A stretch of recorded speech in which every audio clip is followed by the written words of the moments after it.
What's up guys, it's Benjamin Turbo here and I'm back with another video. And in this video today, we are gonna be taking a look at every first chapter of every shonen manga to finally find out which shonen manga is the best. So come with me as we go through this journey to find out the best shonen manga ever. So guys, I'm about to begin my journey here with the first manga that has been popping up a lot on my YouTube feed actually. It is Kagurabachi. Kagurabachi, you all know what this story is about. The memes and everything has just been so exceedingly popular that I just came across this one. It has been popping up a lot on my feed, and today I'm gonna be reading the first chapter. Hopefully I enjoy it. And if I actually enjoy it, then I'm gonna be reading it until the end actually, because I'm such a committed person when it comes to manga, of course. Let's get into it. Right off the bat, I gotta say, this cover is so cool. It just says that I'm an aura farmer and I'm about to farm your aura. Like, it's so badass. So far it seems that there is a special kind of forging process called Tanren, and it helps create katanas. So that's kind of basic for now. So they use some kind of steel that is called Tama Hagane, and it is made from iron sand, and they just hammer it down so that it becomes so thin so that it becomes sharp. Now that is an amazing shot for the beginning and hooking the reader, and yeah, his outfit looks sick and I love it. Okay, so far it seems that there is a guy named Kunishige Rukuhira, and he's the most famous swordsmith in the land. He makes special katanas, and he has his own unique method, and he's training his son to be his successor, it seems. And that's a nice hook actually. The son wants to be the best there is in swordsmithing, and the father just says that if you ever become a swordsmith, you gotta know that there is a way to it, because each murder that anyone does with katana, it weighs on your shoulder, and it is because you made that sword. And that's actually a really interesting dynamic between the father and son, because the father has this burden with him that doesn't want his son to have. So that actually creates a very good scenario, and the son promises his father that he's gonna do everything in his power to stop anyone using the katana for evil, and that's, I think, is a very noble goal in the protagonist's life. Okay, it seems that the dad has a friend called Shiba, I believe, and he just comes and goes in this story. It seems that he's really tight with Chihiro's father, which is our main protagonist. Okay, now it seems that 38 months have passed, and there is a mafia group that uses sorcery or has a sorcerer, and they are committing crimes, and they're about to kill this one dude, and that's when Chihiro arrives. This dude is brutal. Look at that shot right here. It is amazing. And it seems that Chihiro has been fulfilling his promise to his father, and he's killing anyone who uses the katana for murdering people and inflicting pain. So that is amazing. Now this shot is really cool. I love that shot. That shot is amazing. Okay, now this seems very cool actually. It seems that the protagonist's sword is enchanted and he uses some sort of sorcery, and some sort of spells are enchanted into the sword that allow him to use special abilities.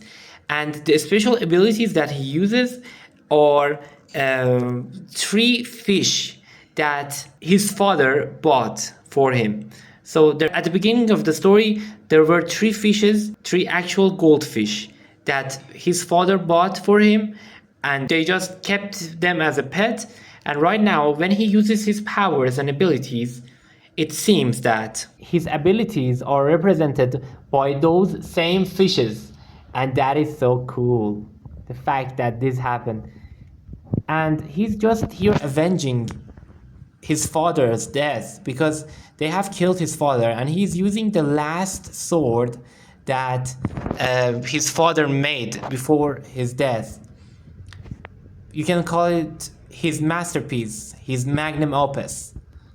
Okay, I gotta say, this dude, the father's friend, is such a vibe, man. He's one of my favorite characters in this, and honestly, he's such a cool dude.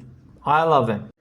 Guys, I actually finished reading Kagurabachi's first chapter, and I gotta say, it was a slow start, like around 30 pages of a slow start, and building up the character.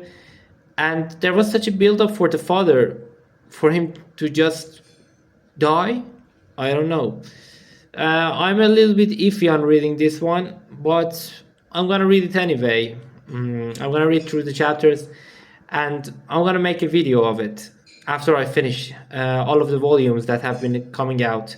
I believe that volume 4 has come out recently. So guys, I'm about to start reading the next manga, and the next manga is something that I came across by pure chance while scrolling through my anime list, and it is considered by many people a cult classic.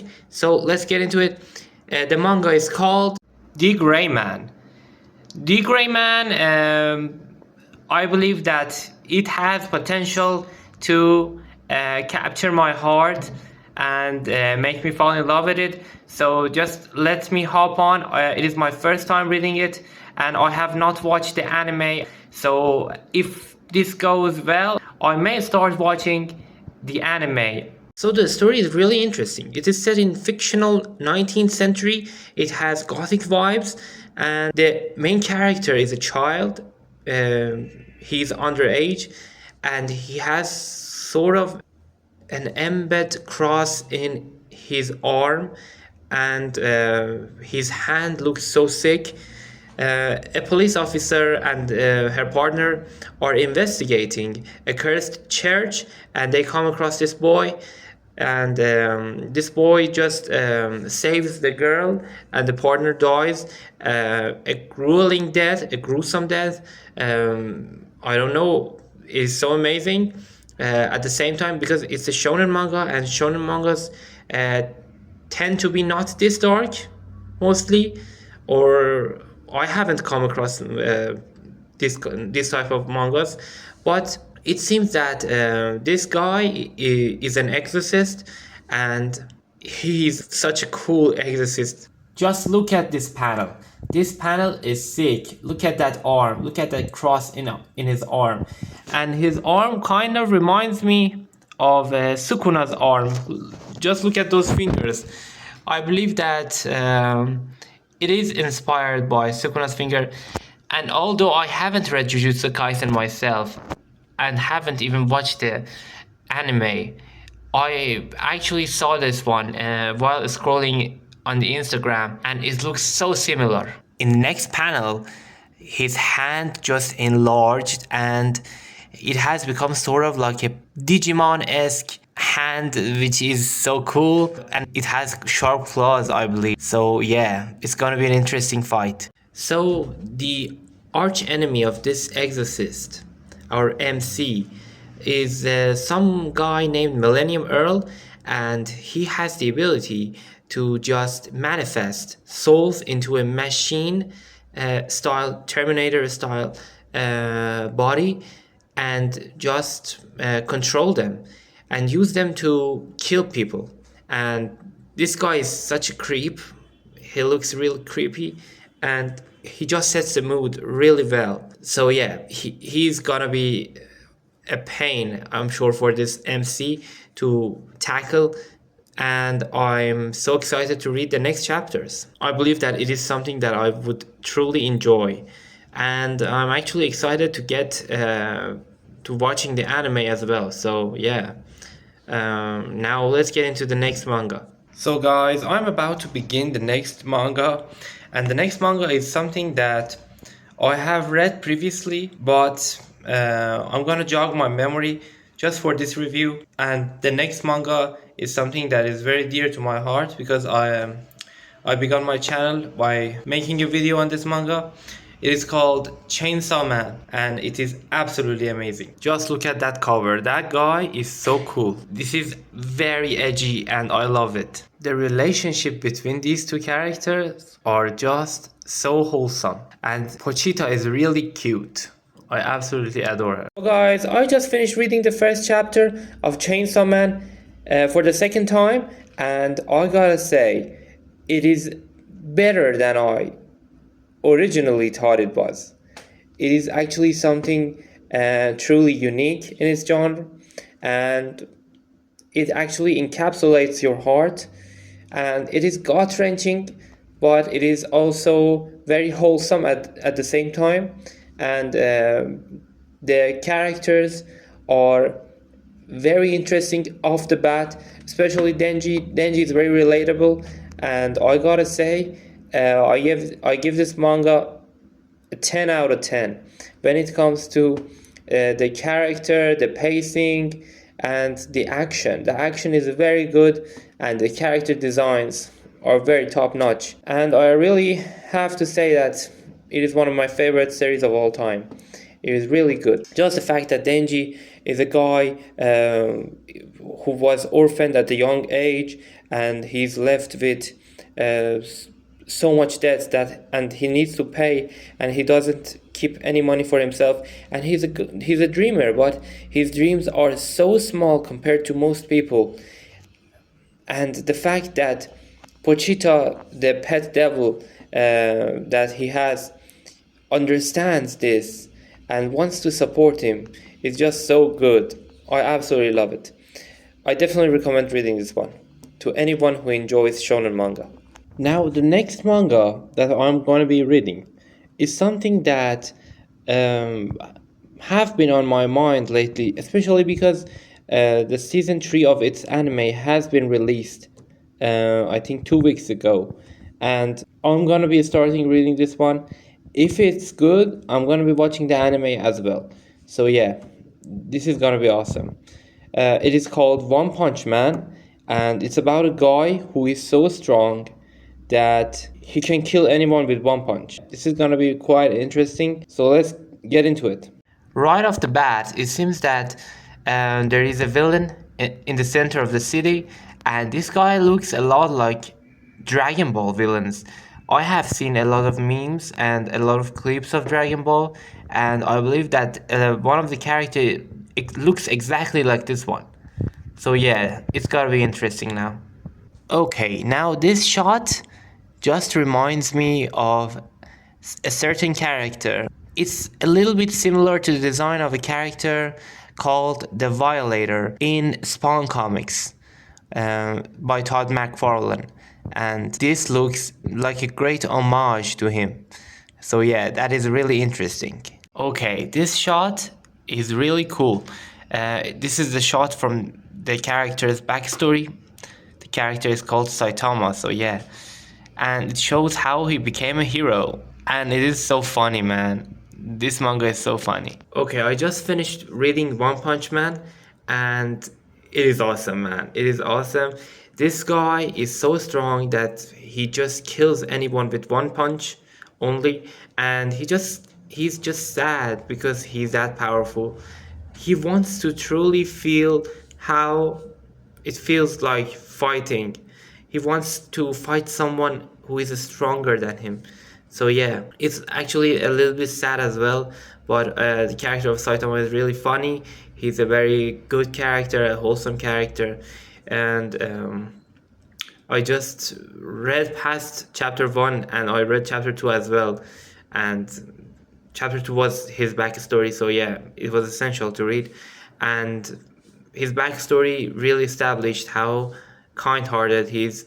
So yeah, hopefully the anime is really good as well. I'm gonna be checking out the anime as well soon, so maybe I make a video on that. Now let's get into the next manga. The next manga is a little bit odd and it has me confused because the cover art is of a girl, so I don't know, maybe the MC is a girl. It is called Rosario plus Vampire, and the story is about, I believe, a girl who is a vampire, maybe. I'm just gonna read it through and we're gonna talk about it now. This is the cover I've been talking about, and the character looks so cute, it is very well designed.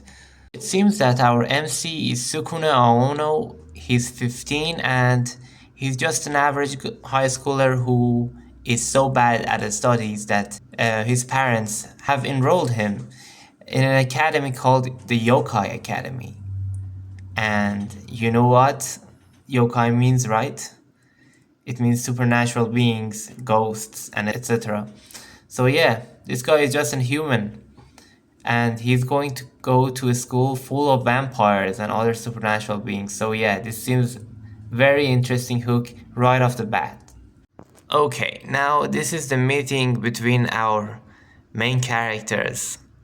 This one is Mocha Akashiya, and she's just so cute. She's a cute vampire who just made the main character Aono fall in love with her. So yeah, it is really amazing how cute these two are together. So there is some creepy dude who is after the girl, and this guy just has to save her. I mean, come on. He has such a huge crush on this girl, and this girl is so cute. I mean, come on, who wouldn't? And because of that, he just goes and faces this literal monster, and he's such a cool character. Even without power, he's a hero. Look at that, he just got himself hurt, just like that. And the girl genuinely feels sad for him. So this guy just admitted that he likes her, and that is when that monster just attacked him and pushed him toward the girl, and he just removed the girl's cross, and the girl's personality just switched just like that. I think that she has multiple personalities, and when she takes off her cross, a very brutal, rough girl shows up instead of this sweet cute little girl, and that is a really interesting dynamic because this guy fell in love with the cute girl, and now she's faced with such a brutal girl who is really edgy. That cute little girl became this, and she just kicked the monster's butt really easily. Like, she's the strongest species of vampire, and she just wears a rosary so that her powers are locked away so that she doesn't hurt anyone, and that causes a split personality, and it's such a great story curve and I absolutely love it. So guys, I just finished reading Rosario plus Vampire, and it's one of the best shonen slash romance mangas that I have ever read. It is just the perfect mixture between shoujo and shonen, I believe, and the characters are really interesting. Both Mocha and our main character Ono, they're both amazing. They're both great, and I absolutely love it. If they make an anime of this, I think that it will definitely be great, but I believe that this is from 2009 and the series is complete, so yeah, I don't know when will they adapt this amazing manga. And this is one of the most obscure titles among Shonen Jump titles, and I'm definitely happy that I got to read this one. The next manga I'm gonna be reading is something that is quite popular especially to old gen readers. It is called Shaman King, and there have been two anime adaptations of this one, which people say that they didn't really adapt it greatly. I mean, I haven't watched the anime, so I can't say for myself, but the general population thinks that way. So yeah, I think I'm gonna be checking this manga, and people on Reddit are saying that this is the superior form of reading this. This is the best way to actually get into the series because the manga is the most complete version of the story. So yeah, it's gonna be interesting. Right off the bat, the cover looks really great, and we have this guy who is just really cool in some shamanic, I believe, clothes, and it's really interesting. And right off the bat, we also have a colored page, colored spread page, and it is so awesome, and it just shows the art of this mangaka. And I believe it is so good and well designed, especially for the first chapter of a manga which was published a very long time ago. So yes, it's gonna be an amazing series, I believe, if we check this out. I hope I really enjoy this one. Okay, so it seems that the MC is called Asakura Yo. So yeah, and Yo just has the ability to communicate with ghosts, summon them. So he's a shaman in training, and this guy is Amidamaru. He's sort of a legend in the samurai world. He was a demon. He hunted people down. He killed a lot of people, and some gang members have disrespected his grave, and that is why, with the help of Yo, he's going to beat them. So it's gonna be an interesting fight scene. Okay, Yo has the ability to channel the power of spirits and gain their abilities. That is so awesome. So guys, I just finished reading the first chapter of Shaman King, and it was a really great story. The story hook at the beginning was really interesting, and the fact that it had several color pages was really interesting and showed the power of the mangaka. So the story is about Yo Asakura, who is a shaman in training, and he has the ability, just as I said before, to essentially get powers, superpowers from ghosts and communicate with them. And he has a friend named Manta, and this Manta guy at first was very vigilant of him. He wanted to reveal his true nature, and that is why there were so many funny scenes with this Manta guy. And he was really small, I believe, the smallest character that I have ever seen in any manga, which is very funny. And they just beat up a gang together with this samurai's ghost, Amidamaru. And essentially, Yo has a full cemetery of friends who would lend him a hand and grant him different superpowers and abilities, which is really awesome. And it's gonna be interesting who will their main antagonist be. And I'm definitely gonna check this out in the future, and maybe I do a review of the complete series, hopefully. Guys, while I was editing the video, I thought to myself that it may be very long, and I decided to make them into parts. And I would love to have recommendations down in the comments by you so that I can review those as well and read the first chapter of those mangas so that I can give my opinion on some of your favorite mangas as well. So please leave down your favorite mangas, and I will definitely read them for the next part of this video. So guys, we are at the end of this video. If you enjoyed this video, please be sure to like and subscribe for more comic and manga related content. Until the next video, goodbye.